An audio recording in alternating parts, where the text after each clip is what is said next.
the January 29th edition of the PFF Forecast. This is the last January forecast. We are now into Super Bowl week. Eagles and Chiefs. We're going to recap. We'll start with Chiefs and Bengals. We just saw that. We'll talk a little bit about the Niners and the Eagles game. And then, of course, we will guess the Super Bowl line, talk about it, get into some detail with the homies. It'll be a lot of fun. Let's rock.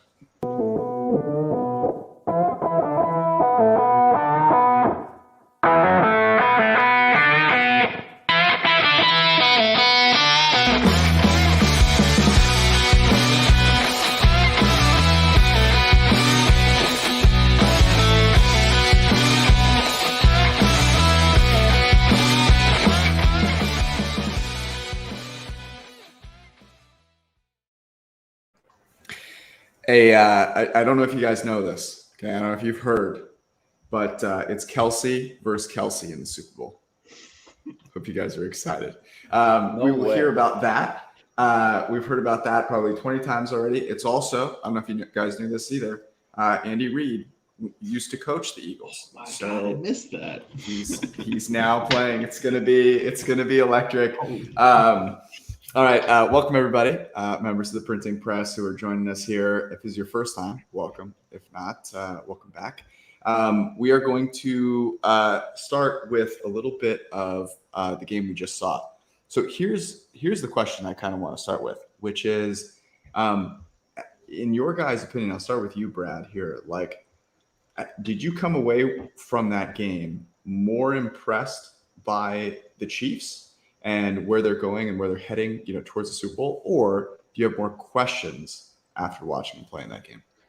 I will say this. I am more impressed, and I tweeted this out earlier today. I actually had a back and forth with our friend Timo Riske. The Chiefs defense, I think, is perceived as like a bottom 10 in the NFL defense. Look, it's not an elite unit, but I think they're a top half of the NFL unit. On the flip side, their offense is a bit concerning. We obviously saw Mahomes tweak that ankle late in the game, kind of hyperextended his knee as well on the weird fumble play. Their defense I don't think is bad as people think it is, and their offense I don't think is going to be some juggernaut against a good Eagles defense in the Super Bowl.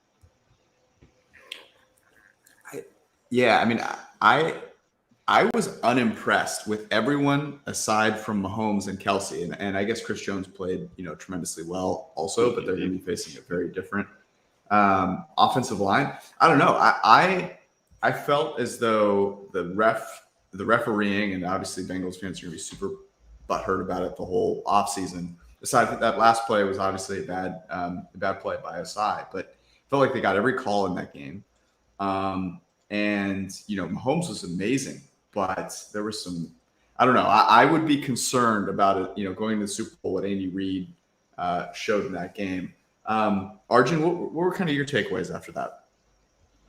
Yeah, in terms of what Brad was talking about the defense, I did think the Chiefs defense was pretty impressive. Chris Jones might have had the best game of his career. The whole kind of narrative was he hadn't had a playoff sack before this game. And when you get to go up against Max Sharping and Cordell Wilson and Hakeem Adeniji, it's like the perfect get-right game for almost any defensive lineman. So it was really encouraging for the Chiefs to see Chris Jones have that type of performance. I also thought their defensive backs, for the most part, were had a pretty good game, especially the rookie corners.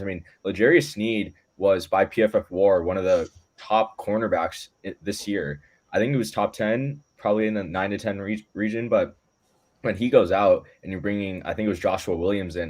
The fact that they held tough. I think Joe Burrow only averaged a 0.01 EPA per play. That's a very impressive performance. And outside of a few jump balls where Jamar Chase and T. Higgins are going to always win those, I thought it was a very kind of encouraging performance from all facets of the defense, except for Nick Bolton, who got, I think his cleats are still stuck in Mahomes' head, as Travis Kelce proclaimed. He still hasn't moved.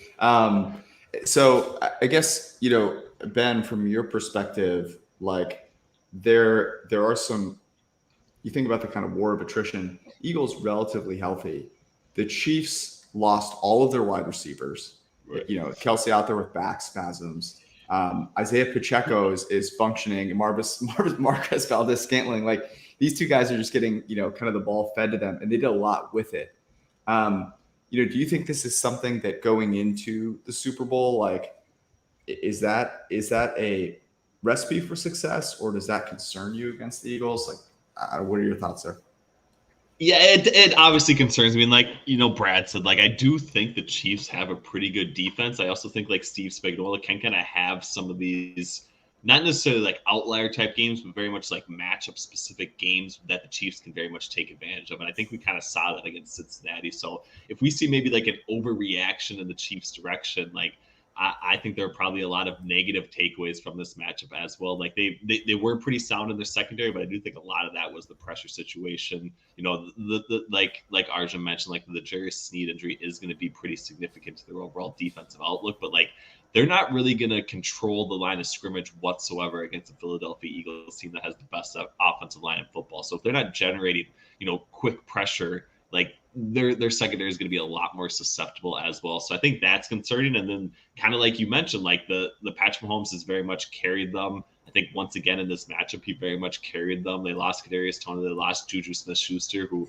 very much I would say wasn't all that relevant of a piece to this offense right now. But like if Mahomes is still going to be pretty banged up, I have to expect this game as well kind of has some impact on his high ankle sprain, and it probably will be in a similar state that it was this week, again in 2 weeks. So I don't think there's going to be much improvement from that way. Like if they don't have a couple of these guys back, like it's going to be really dicey. And we've seen the Eagles kind of consistently jump out to leads, especially when they can kind of dominate that offensive line. And when they do that, like Patrick Mahomes and the Chiefs very much have fallen really far behind in certain areas. So I think you have to be concerned about the Chiefs kind of heading out of this performance, because they very much, I would say, kind of limped to the finish line of this matchup. They totally did. I mean, it was interesting. I can't believe I'm saying this, but I think that Zach Taylor like significantly outcoached Andy Reid in this game. Kind of across the board, I thought Mahomes made a ton of plays, more than I expected. But his ankle definitely played a huge kind of factor. And I'm curious, are you guys going to take that into account? Did you take that into account in sort of thinking about the spread for the Super Bowl? Or are we kind of assuming he's going to be, he's pretty good in this game after getting banged up just a week ago? Is that something that you guys are taking into account? I think it definitely is for me. I mean, you saw the throw to Sky Moore, I want to say early fourth quarter, where he just couldn't get enough velocity on it on the right side of the field. And then also, I mean, Orlando Brown had been grading well, had a very poor start, was grading much better. I watched a bunch of his tape, and he did look good. He was useless tonight. He was a turnstile against Joseph Asai, too. Not even like Hendrickson was beating him. He was getting burned by whoever they put out there. It was honestly a terrible performance from him. And so if you have this Eagles pass rush who kind of abused the 49ers today against two bad tackles, yes, they have a good interior in Kansas City, but so you have Mahomes running, no receivers, and maybe he can't plant and make some of those throws. It factored into my guess the lines, and I have legitimate concerns about it, no question. Yeah, I think like, so Hassan Reddick, in my estimation, normally lines up over Andrew Wiley, not Orlando Brown. But Josh Sweat is also like a pretty good pass rusher. Brandon Graham, I'm sure, can line up over both sides. And, the Eagles don't really blitz a ton. They like to just play quarters. They have a pretty vanilla defensive scheme. I think Ben's defensive scheme uniqueness charts kind of show that. But I think it's going to come down to execution. And I don't think the Chiefs are going to be able to do the kind of crazy shit that Mahomes was doing today against the Eagles, who I think are a much more disciplined defense and have a better secondary than the Bengals do. So I think it's going to be a big challenge. And obviously the Eagles pass rush is legit. They led the league in sacks by like a pretty wide margin this year. Right. And I very much think the reason because of that is they don't have that top guy or whatever, right? Like Arjun said, like they very much have a number of opportunities. So even if one guy is matched against Orlando Brown, they can kind of do various stunts and other pieces to at least get one guy in Mahomes' face, I would say, pretty consistently in some quick pressure situations. So I honestly don't know the pivot that the Chiefs can have outside of Patrick Mahomes very much just carrying this team, I would say, once again. So I think if you don't see the line move pretty heavily in the Eagles' direction, like there's either some really sharp money holding it down or something else that we're potentially missing, because it very much seems one-sided from my perspective. I'm eagerly anticipating the grades, PFF grades, locking tomorrow. By the way, you can see them on pff.com, PFF Plus subscription. Because I am wondering if we have a grade low enough for Hakeem Adeniji. his pass blocking today was incredibly rough.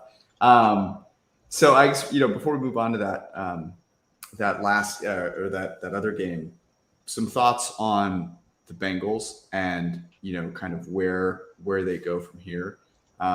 Start with you, Brad. Yeah, I don't want to take away too much from this game. I think the offensive line caught up with them, and they can't keep getting away with this. They couldn't get away with it. Even the scores. I mean, like you said, T. Higgins and Jamar Chase are going to win some 50-50 balls no matter who you are. And it kind of reminded me of the Bengals of old, where they struggled sustaining drives, and it was more some splash plays here and there that just got them huge chunk yardage to get them in scoring position. But obviously, I think people are going to complain about the refs a ton. They could have won this game, but look, Joe Burrow had the ball with about 2 minutes left, could have gone down the field and iced this game. They convert that, 3rd and 16 or whatever it is, and then still just can't get it done. So I'm not overly concerned about them. They're obviously about to pay a bunch of people a ton of money. They're going to lose probably both starting safeties, probably a starting linebacker. Like they're going to have to retool, but I think they'll be back in this round of the playoffs in the near future.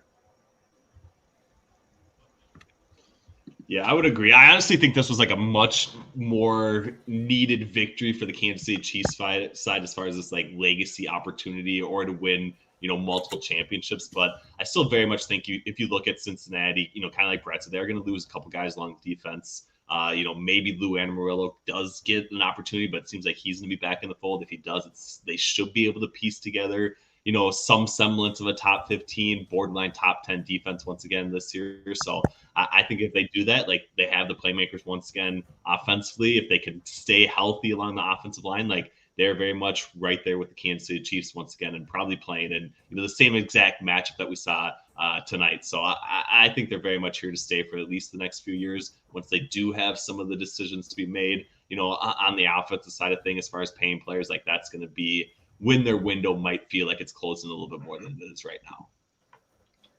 Yeah, I think so. I do agree. I think they won't have like that much of regression. Their offense will probably stay the same or get a little bit better.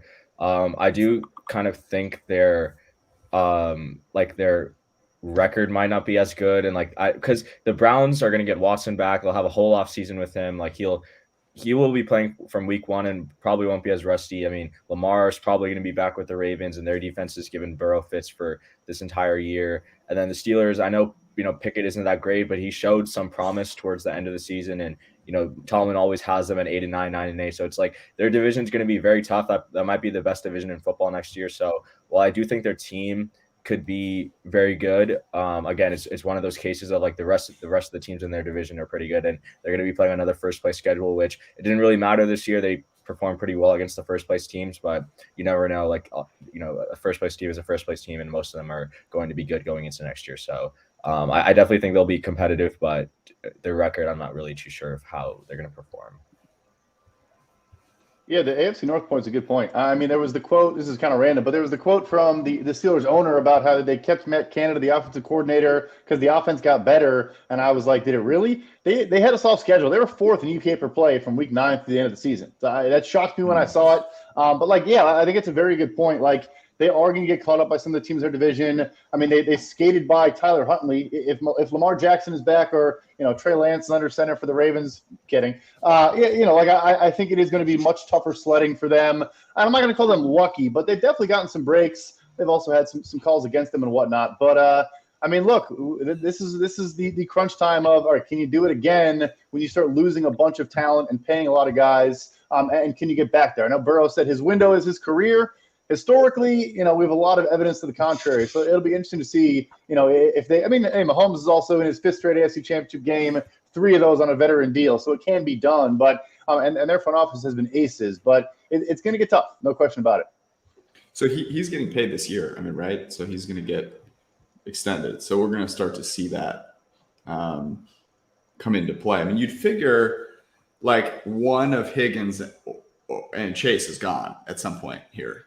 So here's the thing right? on that point. If that's the case, then Higgins is getting traded in the next 2 months. Yeah. So it's possible because realistic, not even joking, like the 3 guys, Chase, Higgins, Burrow, if they keep them all, we'll be making $100 million per year for 3 players. Like that's the reality of the situation. I think Burrow gets 50 plus. I think Higgins is a 20 million plus per year guy now. And I think Chase, when he comes up, by that time, might literally be a $30 million a year receiver. So I do think it sounds crazy. I'm sure the Bengals will try to figure it out. Like I said, I think Jesse Bates is gone. I think Von Bell is gone. Jermaine Pratt is gone.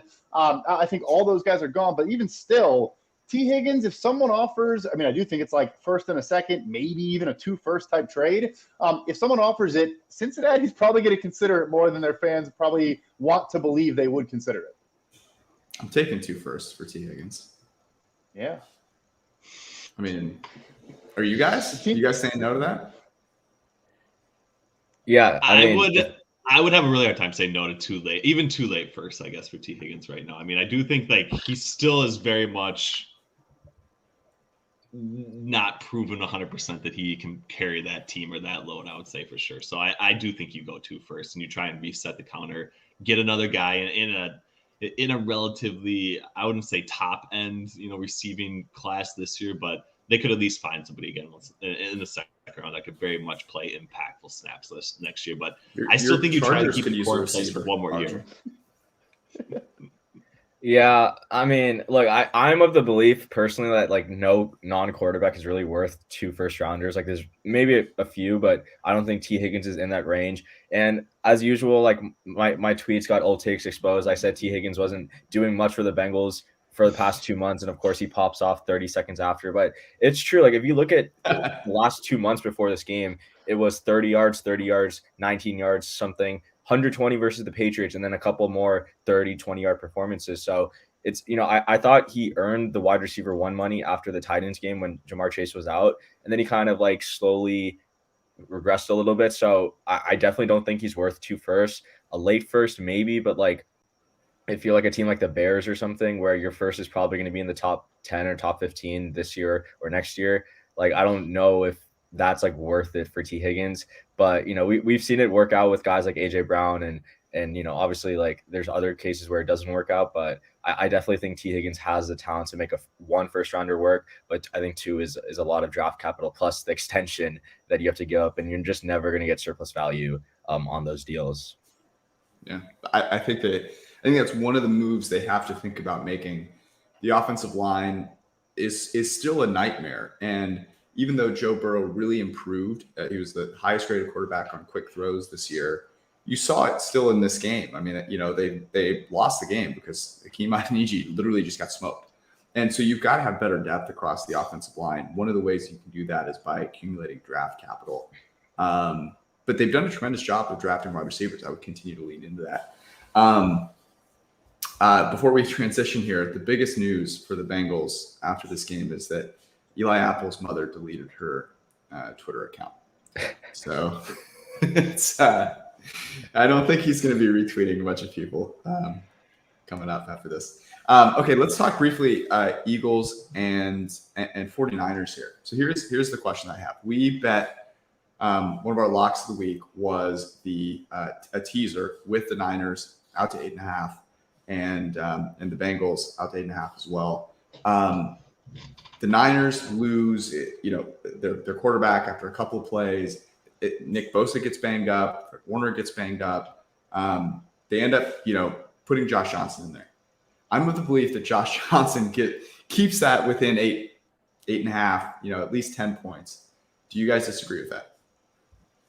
So I think it would have been between a 14-point game and a touchdown. It would have been a sweat the entire time. But people might think we're crazy for saying this, but going from a 4-stringer, a journeyman quarterback to just not having a quarterback on the field, it makes a pretty big difference. And they were moving the ball fairly effectively when they had an actual quarterback who could throw passes. I think it's possible. At the same time, though, the Eagles were able to win without Jalen Hurts playing that well and win by just bullying them up front and really controlling the line of scrimmage. They were literally saying, all right, who is the defensive tackle not named Eric Armstead on the field? Let's run straight at that guy every single snap. And it didn't matter if it was Javon Kinlaw or whoever. They were just bullying them and pushing them off the line. So I think it would have been in play. I don't think it's crazy at all to say that, but I think 14-17er also would have been possible. But I think we would have been alive if we had our guy Josh Johnson out there.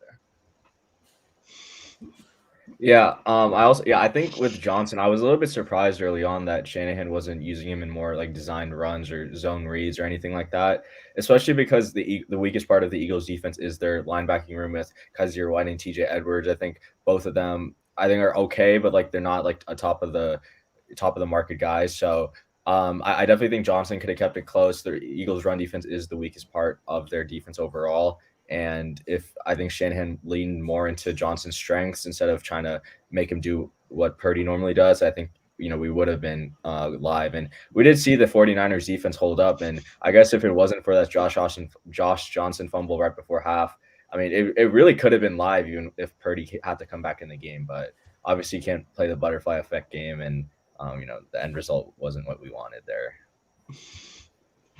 I mean, I'm gonna go with no, basically. So that's all I got.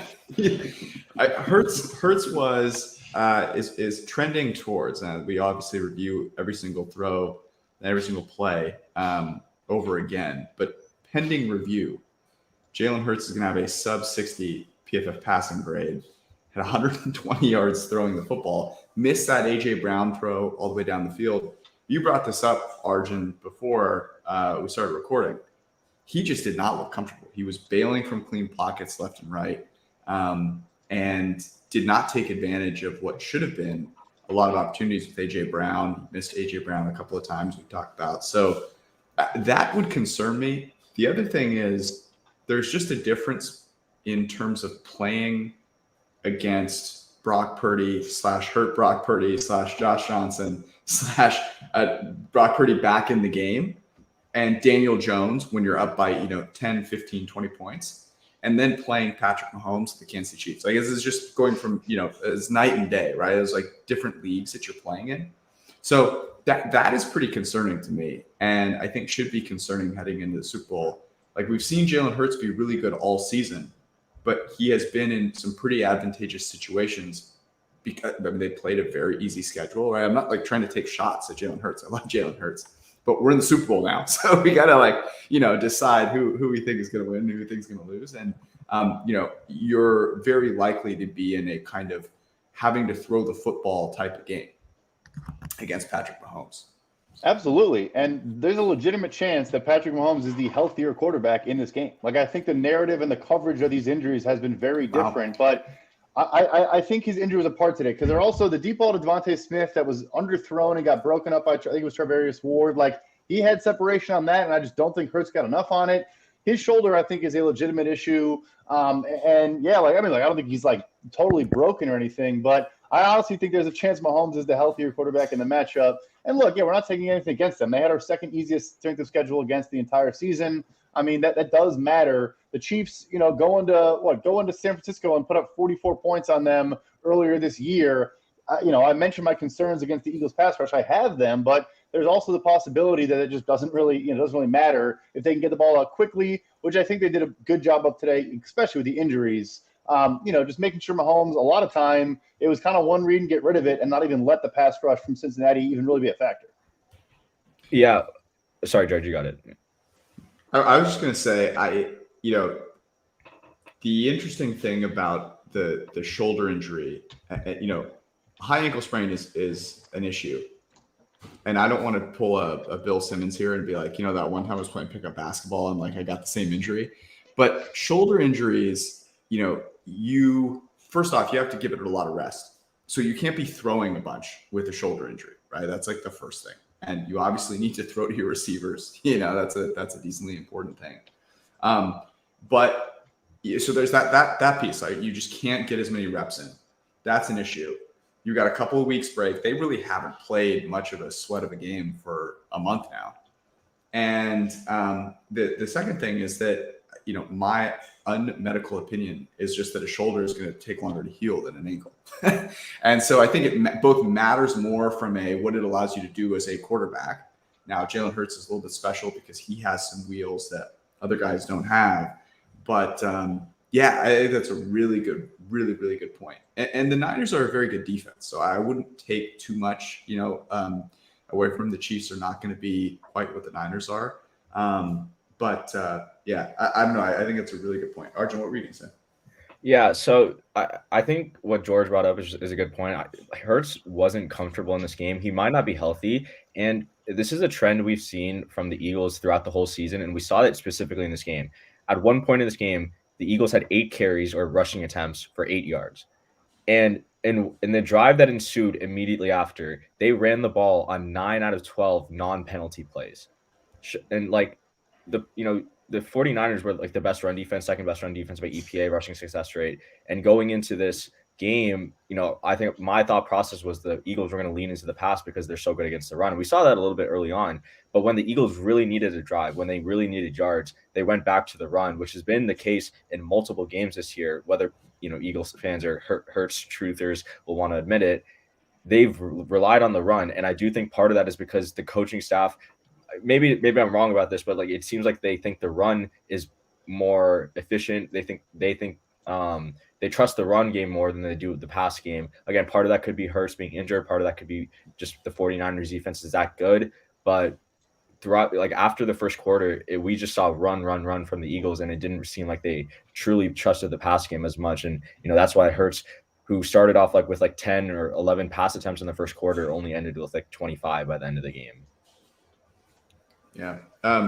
Let's we'll preview the Super Bowl here in a second. One 49ers question, though. Go around the horn. You get to say only a name. Who is the starting quarterback for the San Francisco 49ers in week 1 of the upcoming NFL season in 2023? Brad? I'm going Trey Lance. Okay. Arjun? I'm also going Trey Lance. Ooh. Jesus. Ben?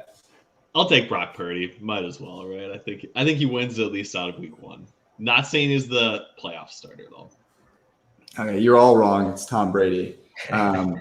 Someone joked that we saw Trey Lance play today, but he was wearing an Eagles uniform, and that got me.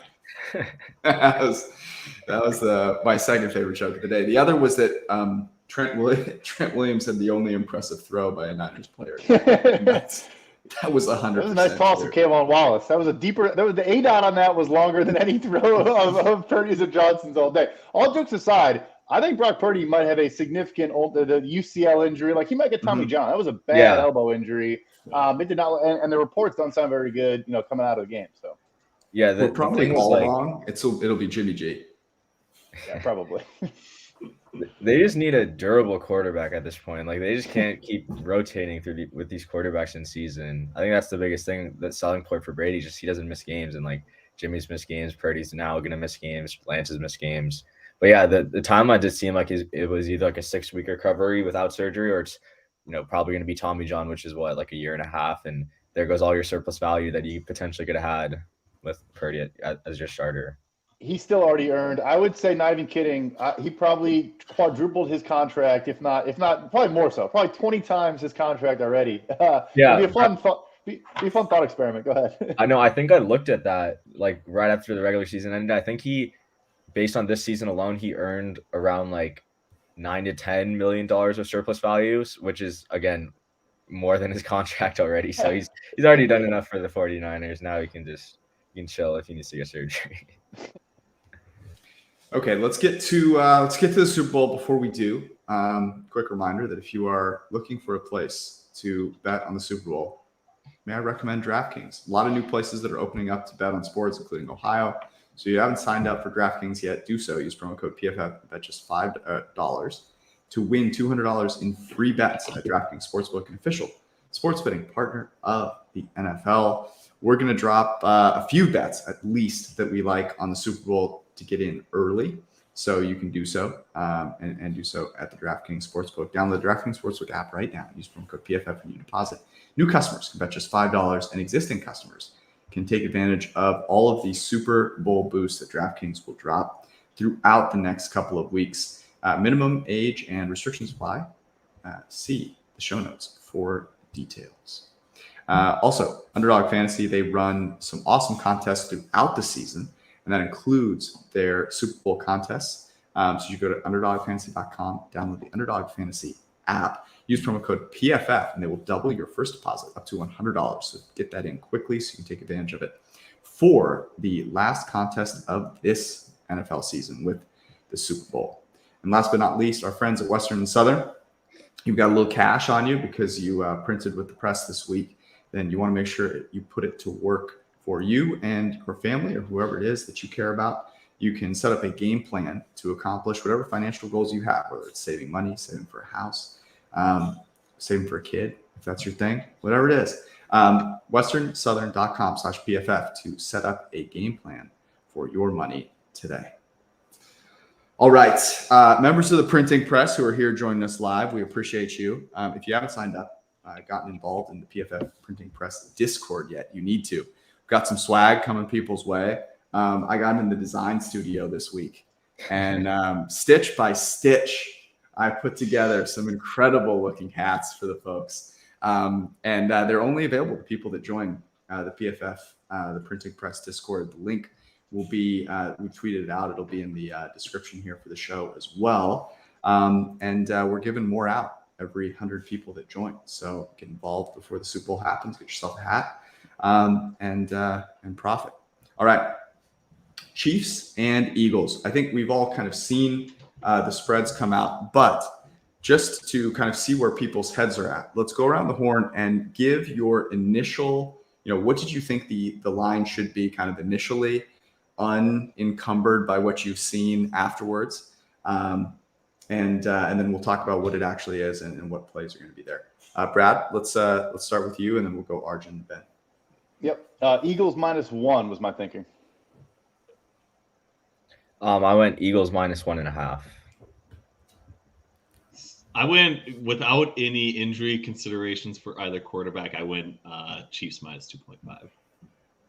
Okay, I'm on. I was on Ben's side. I said Chiefs by 1.5. So it was initially actually DraftKings and FanDuel were on different sides. FanDuel initially opened with Kansas City, I want to say by 1.5. DraftKings at -1. They are now both Eagles, have the Eagles favored. The Eagles are -1.5, -115. Chiefs +1.5 is -105 on FanDuel. The total at 49.5. The Chiefs are +112 on the money line, and the Eagles are -132. So very small spread, which I think this would be the closest in like the past 5 or 6 Super Bowls, maybe in a very long time. I can't remember. Is there one that's been less than 3 recently? Not that I recall in recent memory. Yeah, so this will be very, very close.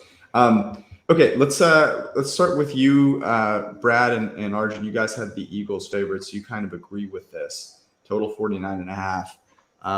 Which side do you guys take in here?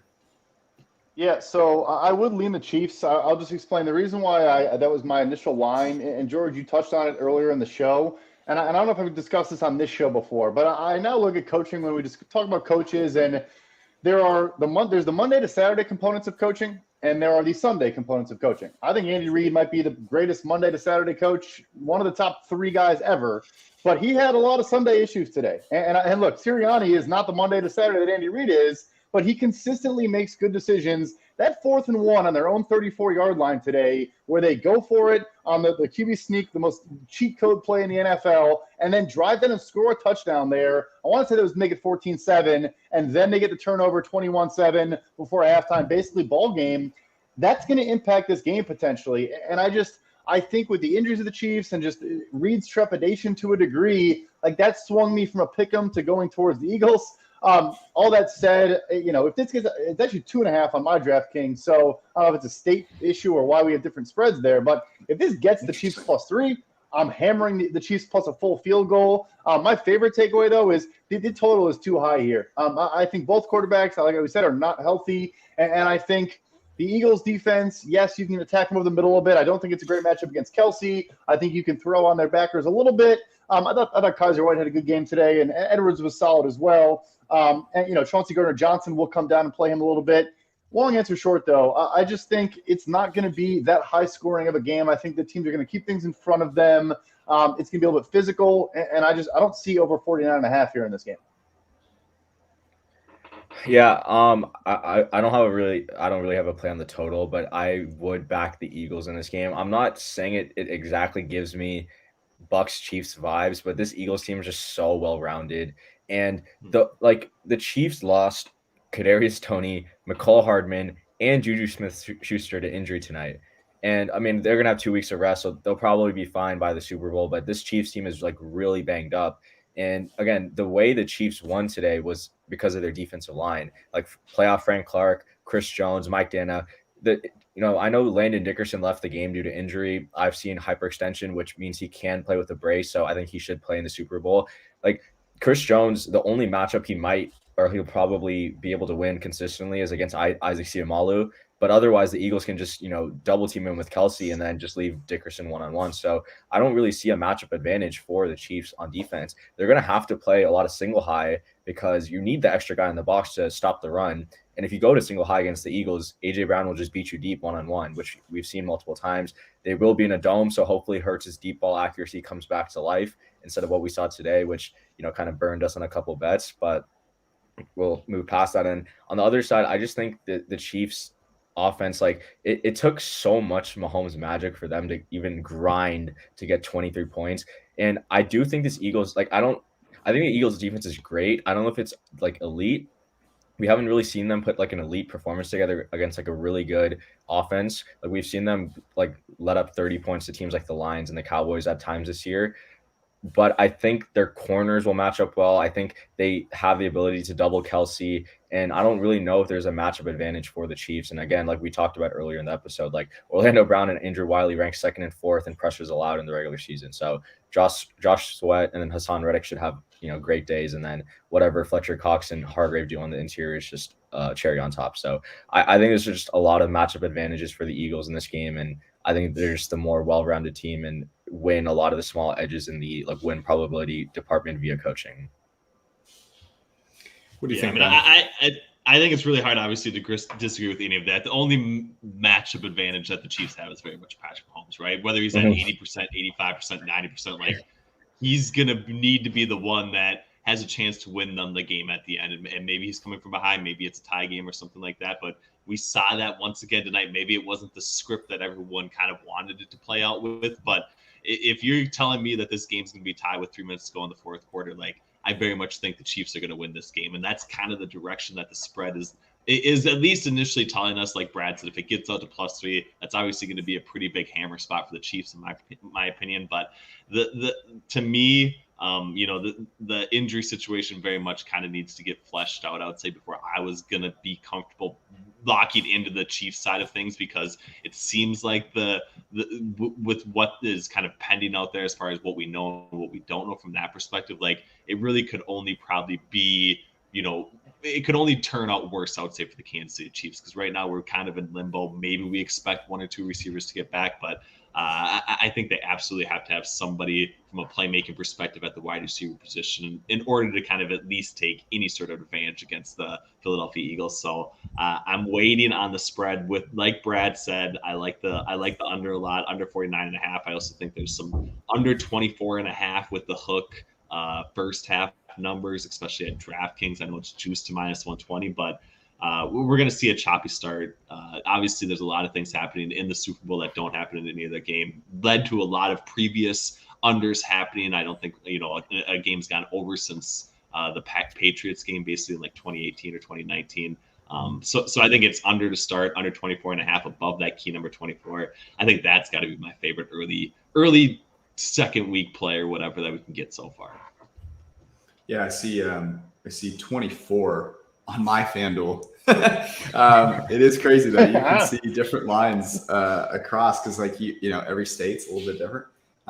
It was funny. I was at a sport. This is a total tangent, but I was at a sports book in Vegas, kind of observing, kind of what happens behind the closed doors. And they were talking about how they've seen, savvy bettors identify the ways and the order of operations in which lines change, and sit there at one state waiting for the line or whatever to change, knowing that it won't change in, state X over here, and jumping to that state to quickly place a bet before the line changes to that state. That is the world we live in sports betting right now. But it's 20. I see 24 under -115, over 24 is -105. I really like that, Ben. I have PFF.com on my screen right now. I have the Chiefs offensive unit versus the versus the Eagles defensive unit on one side, and on the other side I have the offensive defense flipped. And you know what sticks out is the Eagles are better at every position. Like that's just the fact of the matter. And it really does remind me, Arjun, I think you make a really good point. Like it's coming down to what that Tampa Bay Super Bowl was, where it was like, hey, the Bucs are better everywhere, but like Mahomes, And I guess the thing there is the tackles aren't as bad as they were in that game. Like they just can't be. Like that was a tremendously terrible situation. But Andrew Wiley is awful. And Hassan Reddick, you saw today. Now, the Niners took a very interesting attack against Hassan Reddick. They decided not to block him. Yeah. Which put Tyler Croft ice out on him. that was not great. But he did win pretty consistently.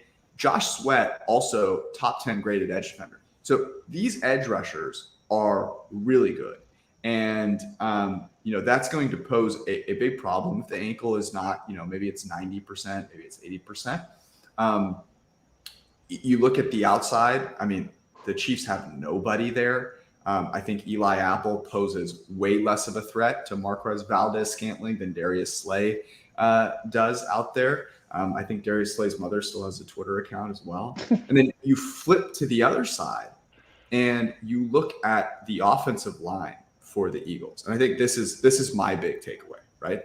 The offensive line for the Eagles really played well and dominated against the Niners. And if it weren't for that, I think that the Niners really have a chance with even Josh Johnson.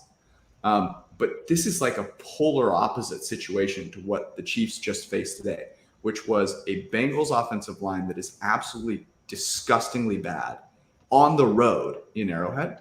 The Eagles now will have an opportunity that their fans are going to travel super well for this game, right? And are going to be facing an offensive line. Lane Johnson's going to get a little healthier, but they are, highly graded really across the board in this one. So, someone in the comment section said better QB is getting points. And I agree, but that's what we said last time. That we saw something like this.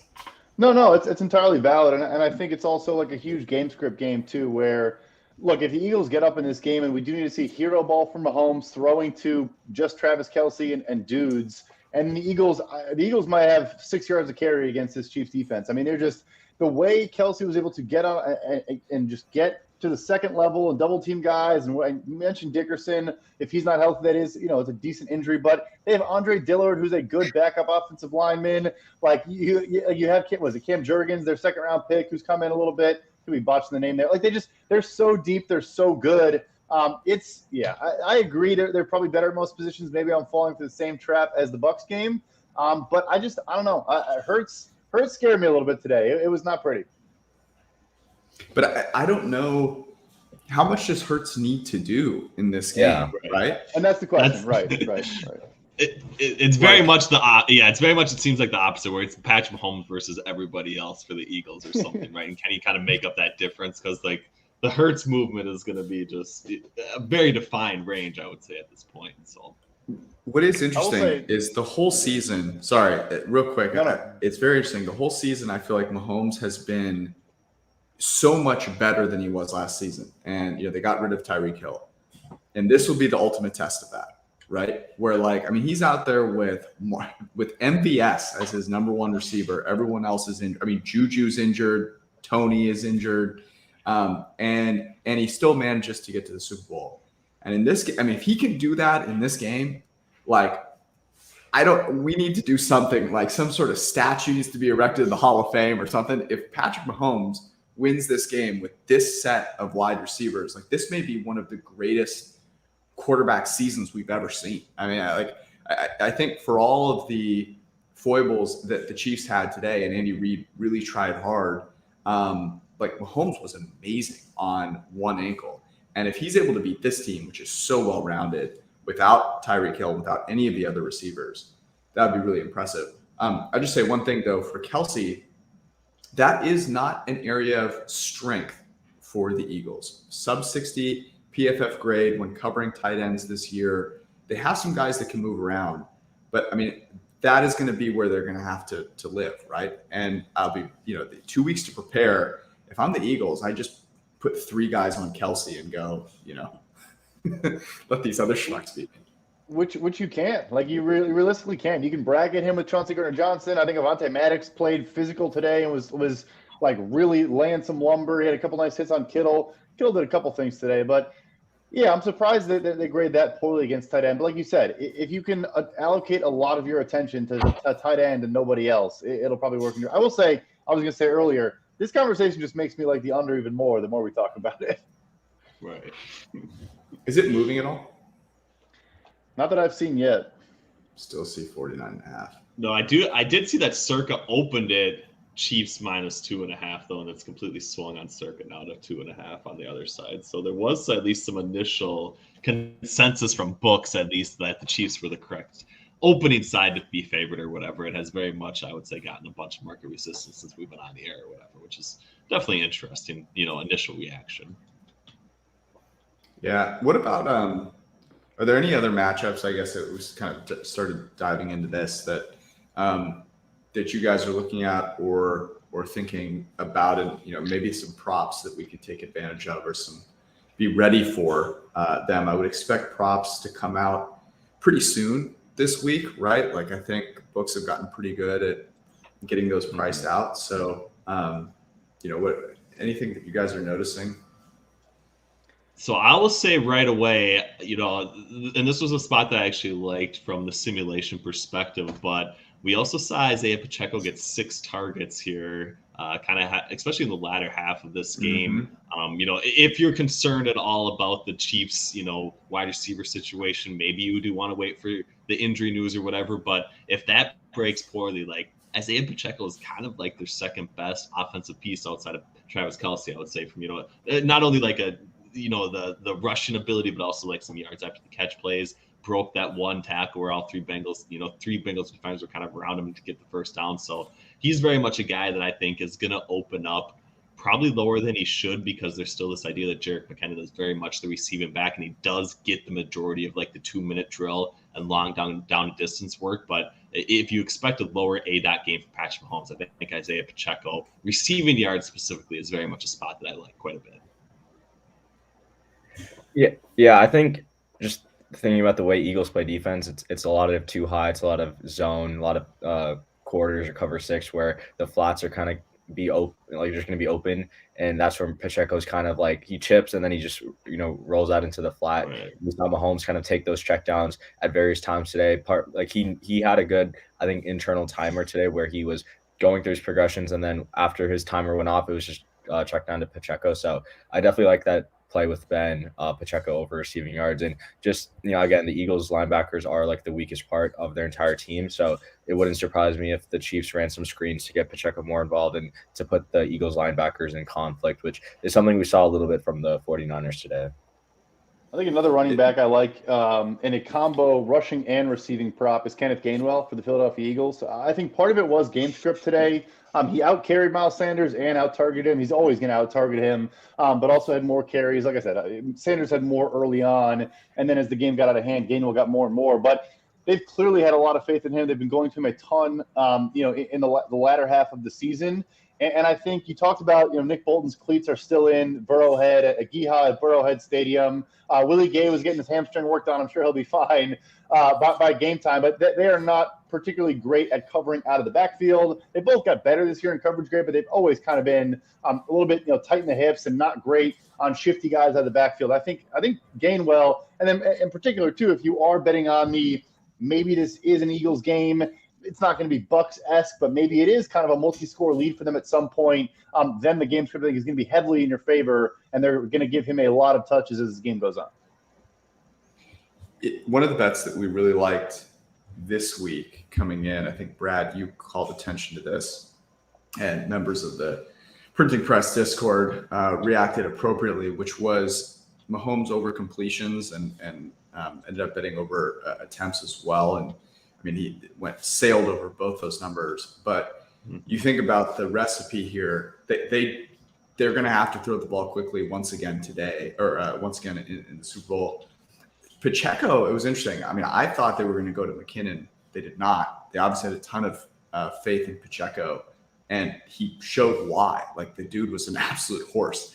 I can't imagine you come out of that game, all your receivers have gotten hurt, and you don't go, oh, shoot, we need to find a way. You know, Andy Reid's probably going to spend the next week figuring out, like, how can I take advantage of Isaiah Pacheco? Because, like, if I try and scheme anything for anyone else, they're likely to just get injured. Like, what's the point in even drawing up a play for Kadarius Toney? The dude's going to, you know, break his ankle afterwards. So it's like, you know, what you almost have to just basically scheme for him and Kelsey.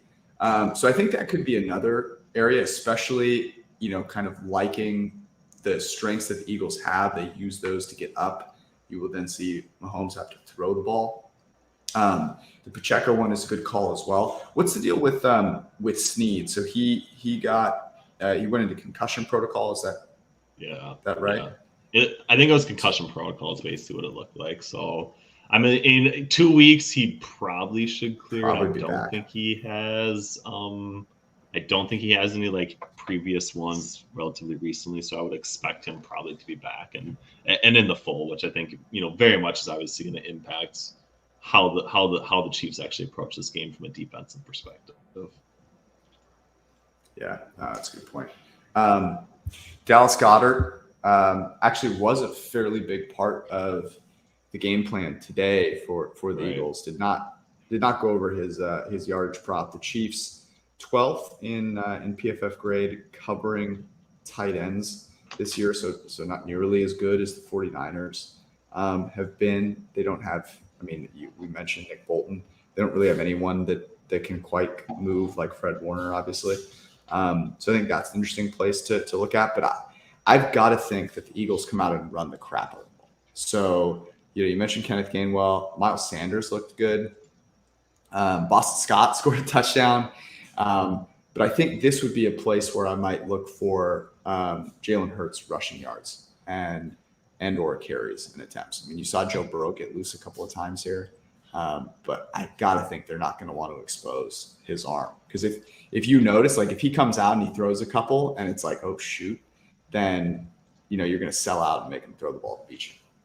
They were running him up 3 scores, like in Niners territory. They were still running zone read with him, and or just straight draw, QB power. I like that too. I think they will not. It's also the Super Bowl, so like who, you know, all bets are off. I think we'll see a lot of Jalen Hurts carries as well. Yeah, I would also look at Dallas Goedert props like George talked about. Something I looked at a couple of weeks ago. So the Chiefs were one of the worst pass defenses. When the QB targeted the middle and intermediate part of the field, so 10 to 19 yards, I think within the hashers or just whatever the middle is that the play-by-play data says is the middle.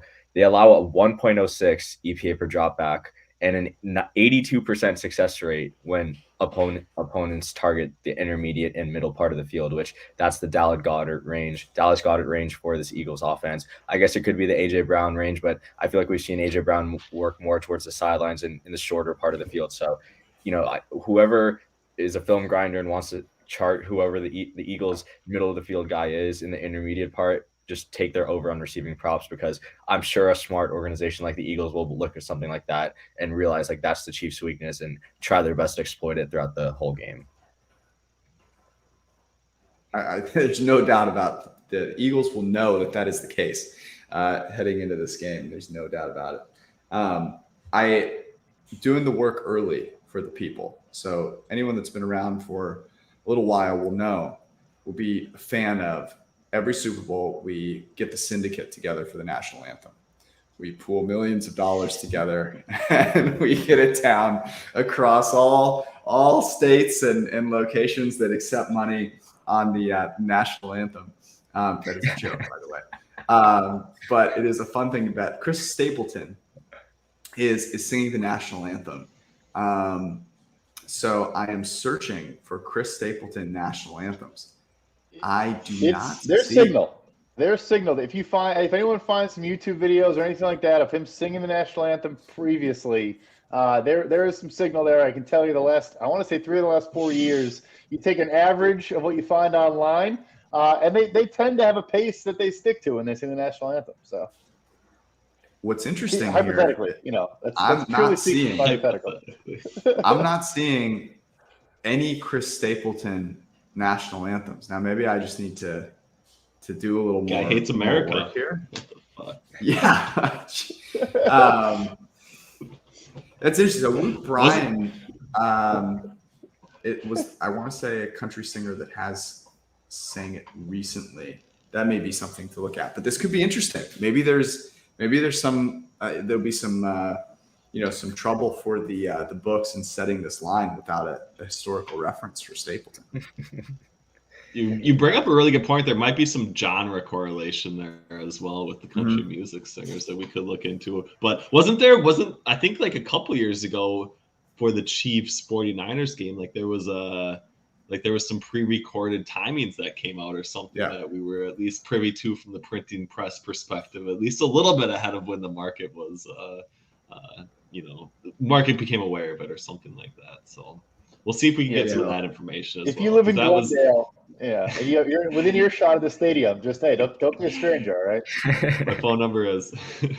We're sending someone out there. We're sending members of the press out there. Rihanna doing the halftime show. I know you guys are all diehard Rihanna fans. What do you guys think first song is going to be? I knew this was going to get a rousing. I think she opens with Umbrella. I think we get Umbrella at the opener. She has so much. Also, you may have been joking, but Rihanna is an elite musical talent, and we need a new album from her ASAP. No, I'm not joking. I think this is hard because there are so many different ways that she could go. I think it's "Don't Stop the Music" is the opening one. Is my like under the radar play. I think might be it. So if there's bets on musical guests, we won't get Eminem. I don't think because we just had Eminem, so you can. He's a bad bet, I think. So that's a little insider there as well. Right. I don't think we'll get that because we just had him. Or he just loves the Super Bowl and he's coming back. True. That's a good call. I mean, maybe Calvin it's interesting. Harris. Maybe we'll Calvin Harris. That could be kind of cool. Jay-Z obviously is on Umbrella and also on Run This Town. I don't think we're seeing Kanye. Feels to me like Jay-Z is someone who he helps coordinate. I don't think he can do it. Yeah, I don't see him coming out. He's on this committee now that helps them decide it. So I don't think he'd pick himself, but that's a little insider info too. If you know Jay-Z over at Rock Nation, he might know who the guests are. You might know who the guests are. Yeah, see if you can find out. Do you think we get Rude Boy? Yeah. Drake. Drake could be an option. He could very much. I feel like he's the most likely name mentioned so far that could actually make an appearance. So if you had over under, surprise appearances from guests over under 1.5, would you take the over or the under? I'd go under. Over. Really? Over. Okay. Here's the reason why. She's got a lot of songs with other people. Go ahead. She does, but I also think that she wants to come out. People haven't heard from Rihanna in a little bit musically. True. Like she's been very successful, but in other areas. And I think she kind of wants to come out and then remind people. So it's fair. But anyways, that's our assessment on the halftime show. We will dive in. We'll do some more research. We'll dive in. Before we get out of here, any final thoughts as we preview Chiefs and Eagles? It looks like still 1.5. Eagles -1.5 is -118, at least on my FanDuel, Brad. I don't know what you're seeing. 49.5, still the total. Arjun, I had a question for you real quick. We know the Eagles are great in the first half. What are the Chiefs like in script and first half, second half split? I'll put you on the spot. I put him on the spot. Yeah, I just don't have that. I have the numbers here basically. What did you want? Do you want scripted for Eagles or scripted for the Chiefs? No, we know the Eagles are great out of the gate. Scripted for the Chiefs, basically. Okay, so per play, they're second in what I have for EPA per pass play on scripted plays. So maybe thinking then I mentioned the under. Maybe then you wait potentially to take a live under if we get an early touchdown from either team or both. And then that's maybe how you play the total. Is it slows down, they get a little tense, it's the Super Bowl, and then maybe a better play than just taking the 49.5 right out of the gate. Yeah, I was on the first half under in tonight's game. The Chiefs obviously had the opening field goal or whatever, but it wasn't really all that close either. So you could wait, but I don't hate the under 24.5. You can get that at DraftKings as well. I do think that's probably my favorite. I would say early Super Bowl bet, but we're gonna have shit tons more, I would say too, right? Yeah. Got to look at the Gatorade. I got to break down some Gatorade film. Yeah, we'll get in there. It's going to be a lot. We'll be back with everybody on Wednesday evening, as we normally do, and we'll have some more props. Hopefully, we'll have some props by that point. I've also heard some calls for getting the doctor to come on and talk about his Kansas City Chiefs. I don't know if he's going to make it out of Arrowhead Stadium. I mean, they finally got a win in his presence. Hopefully he did. He made it out safe. I haven't seen, I think he was there and his grit and toughness inspired Mahomes. I haven't seen someone grit through an ankle injury like that since Eric at the Cincy Y on the basketball field. So yeah, I think the Eric Eager, Dave so far, how many voices they have left? I'm taking the under a half on voices remaining between those two. Yeah, way under. Number of times the word priv was said. Yeah. Over 86.5, I think. Wait, hold on. I know we're trying to leave. I have to shout out. No BS. Dave Solfaro called the Chiefs-Eagles Super Bowl. I was in Cincy in March of this year, and he called this Super Bowl, so I have to give him some credit. He's been saying it the entire year, too. So credit to Dave. I will give some credit. We always give some credit to Dave. So anyways, we'll be back on Wednesday. Make sure you check out the PFF Discord. We'll also write up our favorite early picks. That'll be on pff.com. Get yourself PFF Plus subscription. Promo code forecast, by the way. Get you a little 20% off. And we'll see you on Wednesday. Love y'all. Peace.